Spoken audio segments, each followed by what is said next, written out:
Good morning, Ma'am Sha. Good morning. May nakakulong oh, hindi pa natutubos. May buwan ng dalaw kasi, ayan. Ayan, ma'am, yung mga alaga ko. Kung saan ako nakaupo, nandun sila. Pagpunta ko dun sa dulo, sa may bandang lababo, nandun din sila lahat. Pag CR ko, dalawa kasama ko, iba nasa labas ng CR. O, tinan mo nga, oh. Si Gucci. Salamat, Ma'am Sharon, sa binigay mo. Meron pa po akong problema, yung kailangan ko pa, yung sa bakal po. Kasi pag natapos magporma sa slab, lalatagan na po ng bakal para sa sahig. Kulang pa po ako ng 20 pieces. Tapos ma'am, yung pambayad ko sa ano, wala pa ako. Yung problema ko talaga. Mabayad ko sa labor.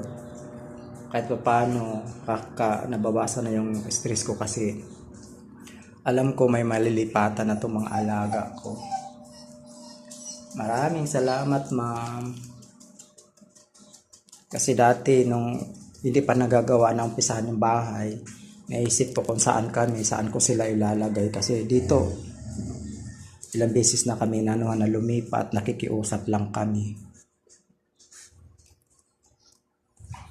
Sila talaga yung priority ko dahil mahal na mahal ko itong mga alaga ko. Iwan ko ba? Bakit naging ganito si Gucci? O, ayan yan. May mga cooler.